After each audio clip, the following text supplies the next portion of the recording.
Hi, my name is Mary Susan, and I am an alcoholic. I'd like to talk a little bit about what it means to be an alcoholic. A lot of people you'll hear a lot of different stories as Jimmy puts this up to try to help other people that are out there so you can identify this disease inside of you and have a chance to get sober. I think that's a wonderful thing to do. So I'm gonna tell you a little bit about how alcoholism affected me. I definitely have the threefold illness. I believe I was born genetically predisposed to have alcoholism. I believe it's a mental, physical, and spiritual malady, and it has affected every area of my life. I also believe, having a lot of experience sober, I got sober on December 13th, 1985, that it's a disease of the perception. And that because of that, I grew up in a house where things were normal. We had a lot of love. There was no alcoholism. There was no drug addiction. There was no mental illness. I had very loving parents. My father came over from Italy. My mother was Irish. They came through the Great Depression. We had dogs, cats, chickens, goats. You name it, the doors were open. We lived in America. The America that is no longer out there today. You can't even leave a screen open, never mind leave your doors open. So, I grew up in a really healthy environment. But there was something wrong with me right from the start.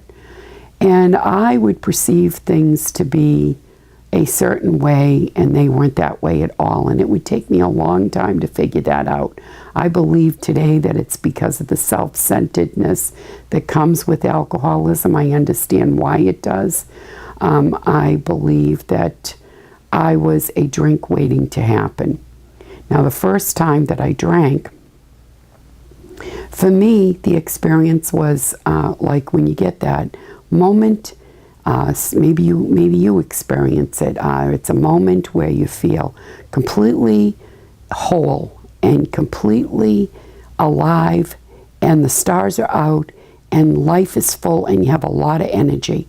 I was like 18 years old the first time that I bought a case of beer. It was for my birthday, and my girlfriend and I sat out in the back of a high school parking lot, and we put away that case of beer. I didn't work up into it. I didn't think about it until the moment that we decided to go get that case of beer. And I can tell you this, from the moment that I had that beer inside of me, from the moment it went down, I felt alive and I felt okay. And I also can tell you that my life completely changed. I was going to go to Boston University. I had studied very hard. I was a mediocre student in high school.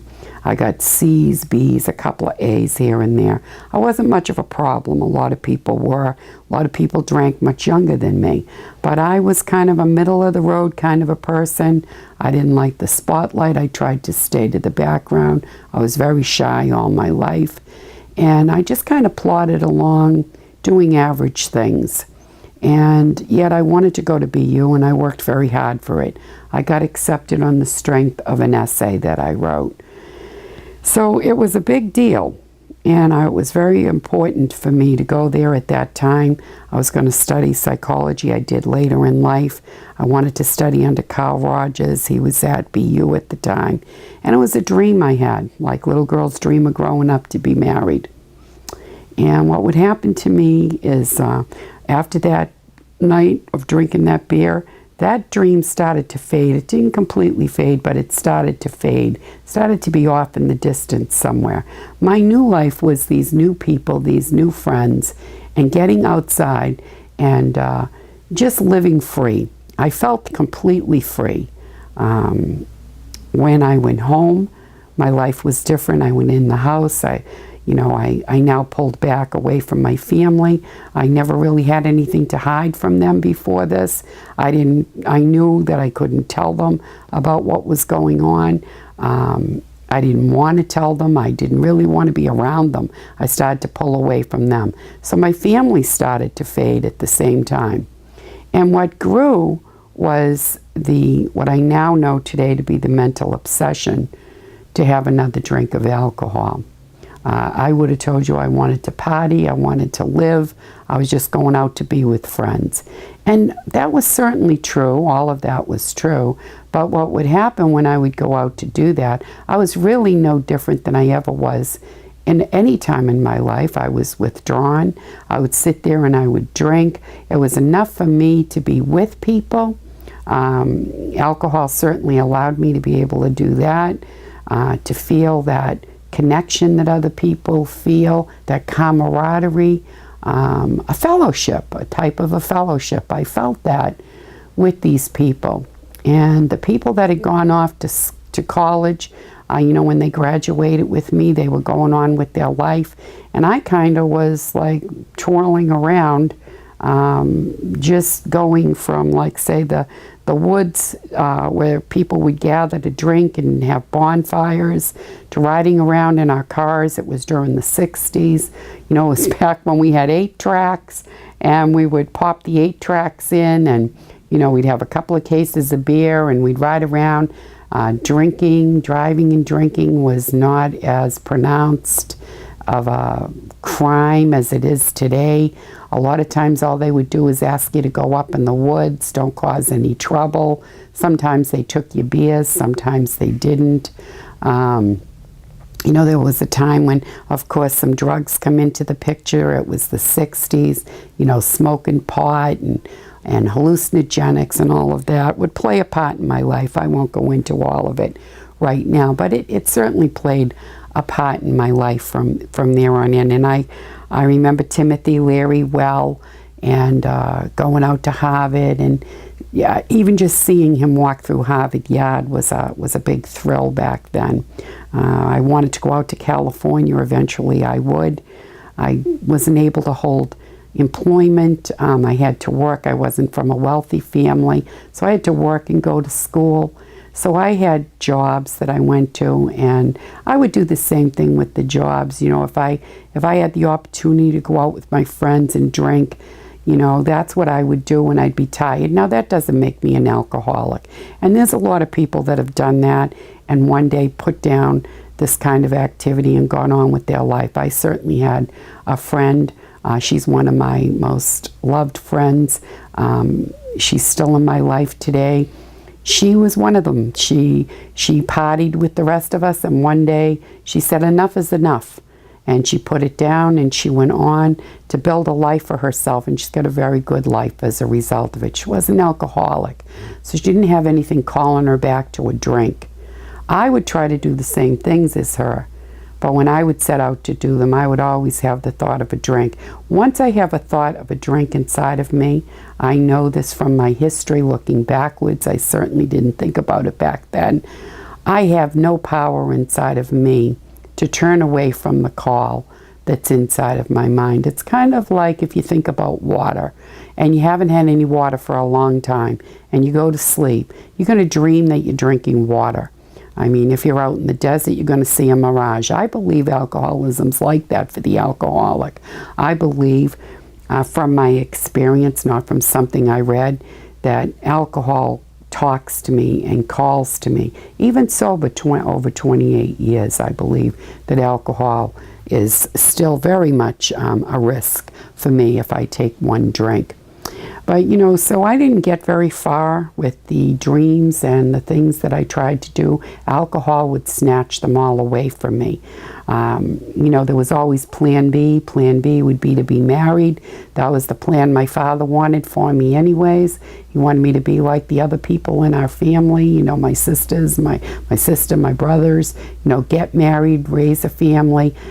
He also really didn't think too much of women that went outside of the house to work. It was a time when women were starting to go out there and have careers and go to work. And I was definitely wanting to do that. I wanted it. It was a dream of mine. There were places I wanted to go and things I wanted to do. But in the end, what ended up happening was somebody would be having a party, or maybe they'd be going to New York. That was a great one. We would all pile in the car and ride up to New York with a couple of cases in the car and go to Lake George and ride around. To me, that was a life worth living. I was happy with it. I didn't see there was any problem to it. Now, my mother and father saw a lot of problems with my behavior. I wasn't showing up for things. I was losing jobs. I wasn't showing up for any family functions. To this day, I have problems with my family because of my absences. I didn't show up at their houses and cause trouble.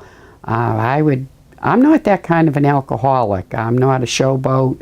I would shrink away if there was trouble, but I would always bring the bottle with me. In fact, if my friends were getting in trouble, I'd take their beers and I would hide them and I would drink them and I would just sit there and laugh because they were getting themselves into trouble.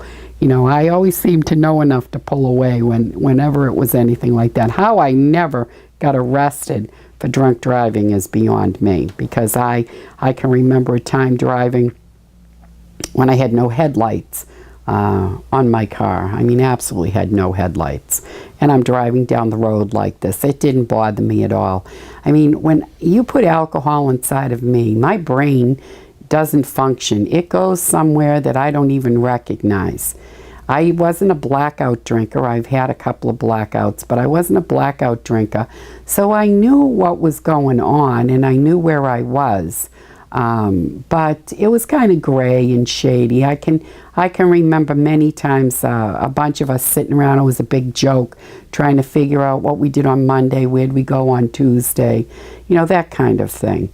I got married to somebody that I knew from my high school years. He was my sweetheart, my best friend. He went to Vietnam. And when he come home, he was not okay. He come home with a lot of difficulties from there. The VA didn't really help us. They just kind of dumped the situation on us. I couldn't have done it anyways. I mean, I was so lost to alcohol, and he come home very drug addicted and broken, absolutely mentally broken from the Vietnam War, that we never stood a chance, and we didn't, and it didn't last very long. We had a baby, you know, by the time that little boy was a year old, I had already left, and I was back at my mother's, met another man. This man wanted to marry me and give my son a father. My parents liked him. He was more like them. He came from a middle-class family, you know, the white picket fence, all of that. He had a good job. My mother and father really liked him. My friends didn't like him. They saw him have personality change. They saw a meanness, a mean spirit in him, and they would try to warn me. But alcohol didn't allow me to pay attention to things like that. My fight or flight was completely broken. I had no absolute awareness of danger when I should have had it. I was just inebriated way too often, way too much. We got married. He was pretty good for a while. My son loved him, adored him. He loved my son. I loved him because he loved my son.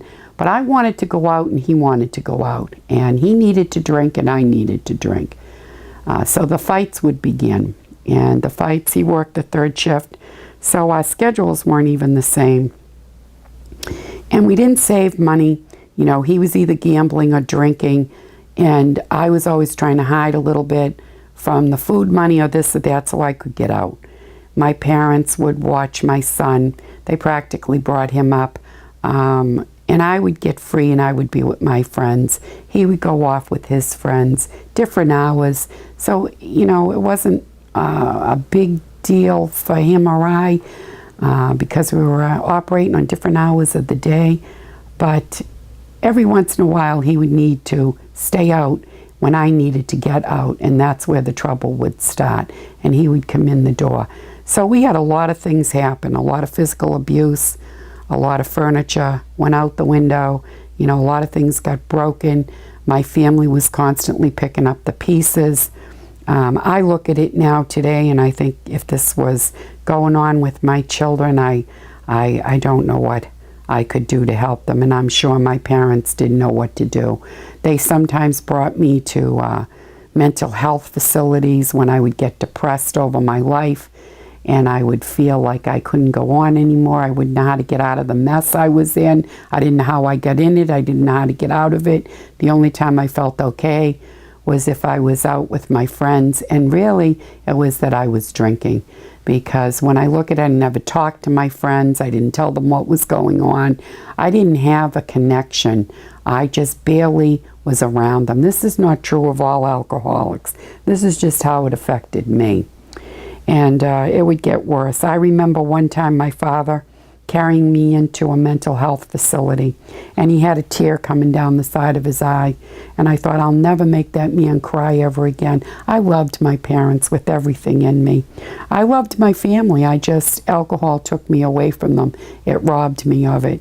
And I guess that's the spiritual loss of values that I knew was growing inside of me, that soul sickness, that something wasn't right. Whatever magic there was turning very tragic inside of me, and I couldn't put a stop to it, and that's the way it is with alcoholism. You want to put a stop to it, but it's like a train moving forward. You can't just put the brakes on and expect it to stop.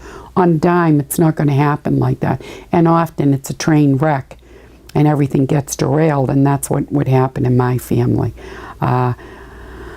My oldest boy took the brunt of my alcoholism, between my husband and his abuse, and it was severe abuse. Sometimes he would set my hair on fire,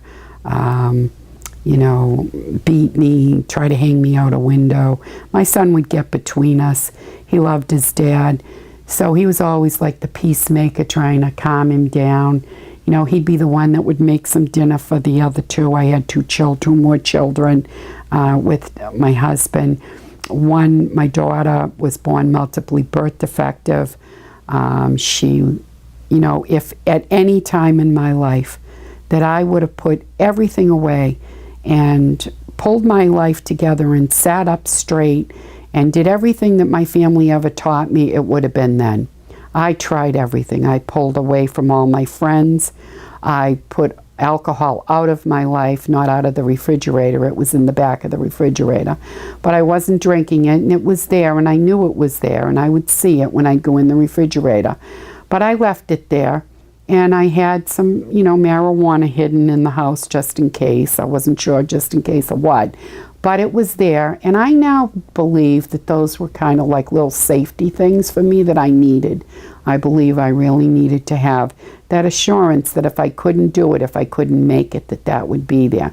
Now, my husband continued to drink, and he continued to be abusive, and, it would get to the point where, so bad that I had to leave him. I never really wanted to leave him. I believe he loved me. I believe I loved him, and I believe we loved the children.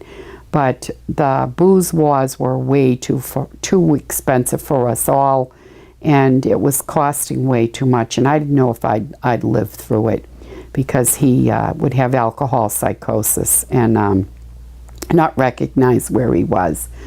To get out of the house, sometimes I would have to slip him a Mickey just to get out of there. And that usually brings a laugh with people. We don't have any laughter. We're going to get some canned laughter here, Jimmy tells me. But, I really did do that. I would slip him a Mickey so I could get out the door safely. Because to get out the door, I wouldn't matter if I was going to go shopping. He had gotten to the point where he was insanely pathologically jealous of everything and anything. He was a progressed alcoholic. He couldn't help it. I know that now today. I didn't know what to do about it. So one day I just said, that's it. If you don't get sober and you don't go to AA by the time this last child is born, then I'm getting a divorce. Well, I did get the divorce, and I got the divorce so I could legally live away from him and get benefits from my daughter, who had to have Social Security, and so that the police, who back then wouldn't take a man out of his house, and the only way I could get them to honor the restraining order and get him out of the house when he was abusive was if I was not legally married to him. I continued to let him come to my home after this, and what I would do in between when I would drink, I would get relief and I would feel unduly alarmed about my life. I never thought about how much I was drinking. I never saw alcohol as a problem for me. I always saw it as a problem for him and other people, but I didn't see it as a problem for me. I got some very good jobs. I tried to make a go of it. I worked in a jail. I worked as a drug and alcoholism counselor for a period of time. I went to college. I certainly understood intellectually what alcoholism was. What I didn't know was that it had anything to do with me. And I could not for the life of me see how anything in my life was related to anything I did. Everything was about people, places, and things around me. And I certainly had enough commotion going on and enough chaos that people believed me. And they all thought he was the problem too. And he certainly was a problem. And it was a good move that I got away from him. However, once he was gone, I found out I didn't know how to pay a bill. I didn't know how to make a meal for somebody if I wasn't making it for my husband. I realized one day I didn't know how to go have a cup of coffee in a restaurant. I'd only gone and done things like that with my husband. I didn't know how to do that. I didn't know how to have a picnic with the children. I woke up and said, what am I going to do with all this? I don't know what to do with it. So for a little while I tried some self-improvement. You know, I went to college, went back to school, got my degree, and I joined a gym. I was working out there. I rode a bike 12 miles a day, maybe sometimes further. You know, the kids did good. They would, you know, everything got better because I wasn't drinking and I was trying to improve myself. But my disease was still sitting inside of me, untreated, and me not knowing that I needed a defense against the first drink. And I tell you this because alcoholism progresses inside of you even when you're not drinking. And if you don't have a defense over taking that first drink, when you pick up a drink, if you're like me, things are going to turn even worse than you could even imagine. So what happened to me was I went to go dancing one night, because if you had worked as hard as I worked, and you had this, and I had lost a lot of weight, and I looked good, and I had a new wardrobe and a new hairdo, and everything was good, and he was out. Now you need a man, and where are you going to find a man? And you need friends, and where are you going to find friends? So some people from school said they were going to go out dancing. Did I want to come? I said, sure. And everything inside of me at that point was healthy and wanted to go out and go dancing and just have a good time and maybe start to meet people, much like I might feel today. And I went out that night, and it had been about a year and a half that I had not had a drink, a pill, or a joint inside of me, and life wasn't so bad. And I went out that night, and I was at the bar waiting for a club soda, and I said, nobody waits 20 minutes for a club soda.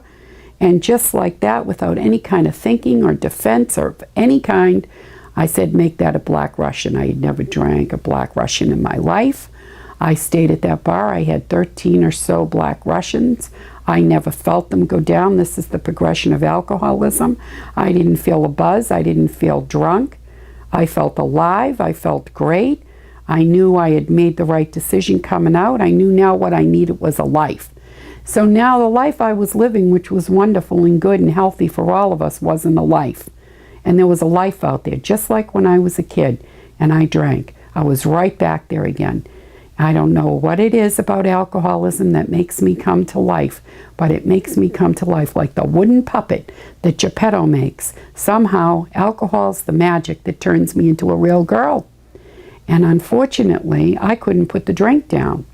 And the magic turned tragic immediately. From that night forward, I no longer did any of the things I used to do. Anybody that was a sober person, any somewhat resemblance to normalcy, anybody in my family, anything to do with the school, the nurses, the doctors, anything having to do with that was put aside. And I had a new life. I was going somewhere. I was hanging around with people that you might see in Sons of Anarchy. So if you watch that on TV. Not good. Didn't resemble decent human beings at all. And I thought I had arrived. There was a guy, he was cute, I wanted him, and I was on the dance floor. I don't even dance, and I said to him, I can light your fire. He said, I bet you can, and we were off and running, and my life completely changed. I don't even know the girl that I became. I won't go into the whole thing of where we went and what we did. All I will do is I will bring it up to 1985, because that's where it landed me. It landed me incapable of going home, making a meal, going food shopping. I had no idea what my kids were doing, weren't doing. My oldest boy was running the show. He was into alcohol and drugs. I didn't know it. I didn't believe it. I couldn't imagine that was going on in my house. I don't know where my mind was. It was somewhere in time, a time that I had left, like the land lost. It was somewhere. I thought things were the same. I thought they were like they were before I picked up the drink. I thought that life still existed. I didn't know I had left it. I didn't know the people had changed. Eventually, I'd even walk away from them. The longer I drank, the more the people faded to the background. That last year of my drinking, I was sitting at a bar, and I'd be drinking beer out of the tap, or I'd be drinking white, cheap wine, whatever I could get. And I couldn't even get off the bar stool to go to the bathroom because I was afraid that the bartender would dump my drink and I wouldn't have another one. I mean, I would be in a panic over that. So I didn't want to leave the bar stool. If I tried to get down, I had no legs anyways. I was so drunk. I would have alcoholic seizures. I'd end up in the hospital. I don't know who was taking care of the kids to this day. I wasn't there. I wasn't cooking. I wasn't feeding them. I had a disabled daughter that was living out of school Monday through Friday, coming home on the weekends, and I think that just did me in. It just gave me complete lack of anything to control me during the week. My youngest son was always at a friend's house. I didn't see anything wrong with that. He was out with his friends. He was staying over their house. My oldest boy, I don't even know what happened to him. I can remember smoking a joint one time when I was with him. I went to a ZZ Top concert, of all things, with him. And I was smoking a joint. I sent him to go get a drink so I could smoke it. And he was smoking a joint where he went to get the drink. He told me that many years later. So we're both high at this concert. And to me, that was a big highlight, to take my son to a concert. I don't even know where this change came from, how it happened, but I couldn't even do that in 1985. That was a good life compared to 1985. The last few months of my drinking was winter, and I was walking around with probably about 15 out. Very, very cold winter. I didn't know it was cold. My hypothalamus was affected. I was becoming what they call physically addicted, which is different than addiction. When you become physically addicted to alcohol, this does not happen with drugs. Your body actually needs alcohol to live. And if you remove it, you will go into seizures and die. And my body was becoming physically addicted. I was becoming wet-brained. And I was a complete, total wino. I had wine sores all over me. It wasn't because I liked wine. It was because it's what I could get enough of and what I could keep myself alive on.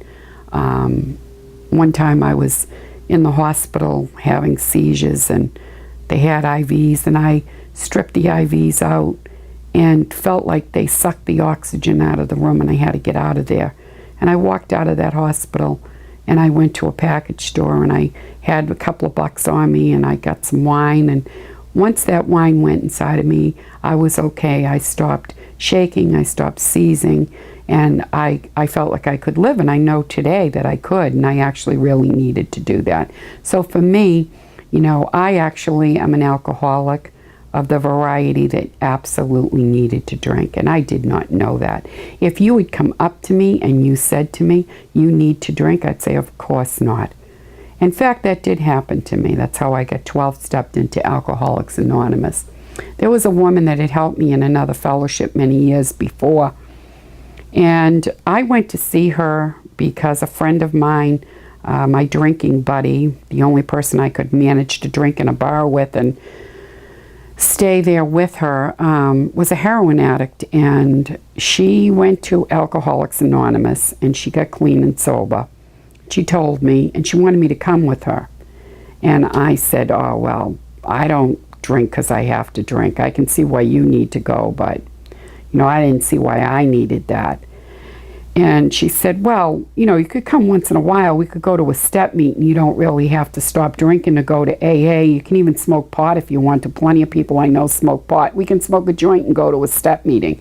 And I said, what's that? She said, oh, you read out of a book. And I liked books. So I said, yeah, we could do that someday. But we never did that. It was just something we would talk about. We never actually did it. She got clean and sober for a little while, found a guy, and they end up, picking up, and, she never made it. But I ended up wanting to go with her. I just wanted to be with her wherever she was, whatever she was doing. I wanted to go do it. And there was a young man in my life that had picked me up in a bar, and his mother was an alcoholic. She lived she was a recovered alcoholic out in Pennsylvania. And he wanted to help me because he knew what happened to his mother, and he saw what was happening to me. And he thought I was the kindest, most gentlest person he had ever known. And he saw me all locked up and trapped up inside of booze, and he wanted to free me. So he would talk to his mother, and he would ask her what should he do with me. And I thought he was in my life because he wanted to be with me romantically. He was like 14 years younger than me, and I was a dead-up. I mean, I would have, if I was down by the railroad tracks, you would have thought I lived at the railroad tracks, even though I had a house. And I went to the house, not a house, but an apartment. I seldom got indoors, and I definitely looked like I lived on the railroad tracks. And in this condition, I had no idea I was in this condition. Like I said, I had this mind that saw me in the past. My clock, everything was broken inside of me. And I couldn't eat, and I couldn't feel cold. And anyways, in this mess of a condition, I decide I'm going to go see this woman. And I go see her. And she proceeds to tell me that I have alcoholism, that she had been trying to tell me this for years. And I knew she never had a conversation like that with me. I kept saying to her, no, you didn't. You never told me that. She said, yes, I did. I tell you that all the time. Will you please go to Alcoholics Anonymous, please? And there was a little tiny crack in my head, like of light, that I thought, I wonder if she could be right. I wonder if that's what's wrong with me. It's not that I didn't know that there was something very gravely wrong with me. I did. In fact, I wanted to end my life. I wanted it to be over, and I was thinking in my head that maybe she's right. I don't know. It seemed far-fetched to me. I couldn't understand why she was saying it to me, but just on a little glimmer of hope, maybe I'd try it. What could it hurt? I'll try it. I figured I'll play her silly game. I'll go to the meeting. So I went to the meeting, and from that point on, I walked into that meeting, and there were old-timers in there that got around me. They were mostly men. They were very tough kind of guys, no nonsense, talking about how my problem was a drink of booze, and it wasn't about the people, places, and things, and the kids, and what I could do and couldn't do. It was about a drink of booze, and if I didn't drink, I'd make it, and if I did drink, I was going to perish, and they didn't know how long it would be. I might be out there for a long time before I took my last breath. And that scared me, because I knew inside of me that I was considering going down to the railroad tracks. To me, it looked like a campground. It looked inviting. I was romanticizing living on the railroad tracks. I had children at home. And I knew that there was something wrong with this, but it was very far away. That's all I can tell you. Booze takes you so far away that it's almost like you see the world spinning by you, but you can't grab a hold of it. And they got my attention. These old-timers talked about where booze took them, what it did to them. I didn't want it to be true that I was like them. I tried not to believe it. I didn't sit there and think I found home. Many people do. Many people fall into Alcoholics Anonymous and feel like they have finally been saved. And I was in shock. and I didn't want it to be true, and I fought it. For 3 years, I didn't drink because I was too afraid to leave AA. I didn't want to be in AA, but I was too afraid to leave it. So I kept going to all the meetings that I could go to. I didn't want to go home. I thought about drinking morning, noon, and night. I couldn't believe it. I couldn't believe that my head was thinking about it. I would talk about it to myself in between meetings. Why are you thinking about this? Are they making you think about it? What is wrong with you? Slowly but surely, I started to have a life. AA people helped me to get out of the situation I was in into a more stable situation. The welfare department helped me to get a certificate so I could get an apartment. I learned how to eat. I learned how to take care of my children again. I learned how to go to a meeting and come home. My son still had to cook for a while. It was a good year and a half before, I could make a hamburger for people without wanting to throw up. And I would just be carried literally. And this went on, for me, kind of the slow variety. It took me a while. I was at 3 years sober. I was probably like somebody that's about maybe 4 or 5 months sober that comes in less progressed than I was. I was very raw. But it's a good thing I know that today. If you're in my condition and you're listening to this and you think there's no hope for you and you can't make it, if you go to a meeting and you just sit there and you listen, maybe you'll catch on to something. At least you'll have a moment in, out of the cold. Maybe you'll have a moment with a cup of coffee. Somebody might get you one if your hands are shaking. This guy who's dead, his name is Duke, he gave me little chocolate kisses, the Hershey ones, so that I could dissolve them in my mouth. I learned how to eat food through Hershey kisses, and my mind would ravage wanting to drink, not wanting to drink, and I talked to people that weren't there. Slowly but surely, my life started to fold in and become something that resembled what other people were living. I didn't think I'd ever do that. If you told me I was ever going to live like other people, I would have said, no, I'm not. Now, my daughter's still alive. She's had many multiple surgeries. She's had 9 brain operations, several spinal cord operations. She's had her bladder rupture, urine go to her brain. She recently had some seizures and strokes. She had seizures as a kid. She's had a good life. She's had some college. She's lived independently. Alcoholics Anonymous allowed me to find who I was, to learn how to be true to myself and show up and be there for my family in the way that I could. And I found out I was a good mom. I was a good enough mom. And I had this loyalty inside of me that came from when I was a kid. And I had a lot of other things that my parents had given me. I didn't know they were in there because booze had removed me from them. And they've allowed me to be able to help her. And when my son got hit by a car at 13, I didn't have to drink. He survived it, but his face was disfigured. He was on his bike going to see his dad, who had just lost his legs. I was able to take care of my ex-husband when he died from gangrene, and he never did stop drinking, but he was able to keep a life going somehow that I couldn't do with booze. He could pay his bills and live in a house and a housing apartment and not get thrown out. I couldn't have done any of those things, Booze took me to a place where I couldn't function and I couldn't live with being me. I was operating against my will, and I couldn't do anything that I did will. So, for me to be able to sit here and say all of this to any of you is a direct effect of Alcoholics Anonymous on me. I'm going to say one other thing, and then I'm gonna end this with I've been sober a long time, and I understand alcoholism really well.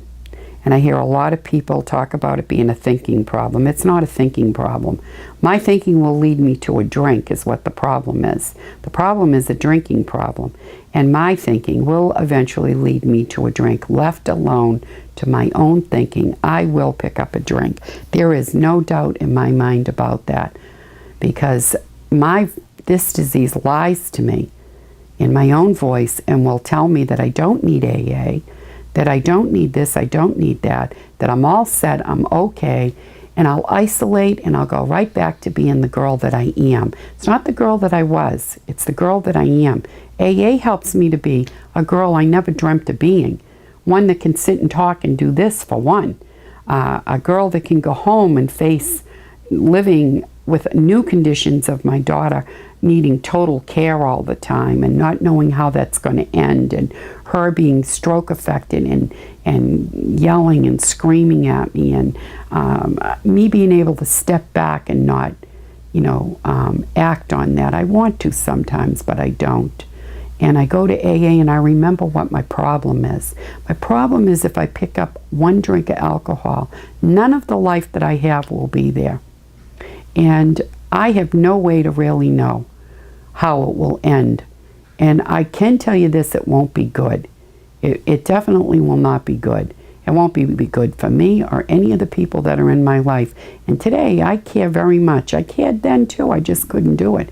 Alcohol took my caring away from me. And today I can, there isn't anything I can't go through without a drink as long as I come to Alcoholics Anonymous, get honest about where booze took me, help the newcomer, keep being reminded of how sneaky and insidious this disease can be. I have a power greater than me. It's Alcoholics Anonymous. Some people have been restored to their religions. Some people have always had higher powers. Some people love a God, a supreme being. Other people are Native American and they love nature and they see things differently. We have Hindus, Muslims, we have Jewish people. There isn't anybody that can't be helped by Alcoholics Anonymous. We have simple program for very complicated people. And it's been able to help me for an awfully long time. And I want to thank Jimmy for allowing me to do this and put this out there, because there might be somebody out there, man or woman, that doesn't believe that they can take a breath sober, and they're ashamed and filled with remorse for where they are, and they don't know, and they really don't know that booze has taken them there and left them there, and there is a way out. And give AA a try, see if it works. What have you got to lose? You can always have yourself a drink afterwards. Thanks.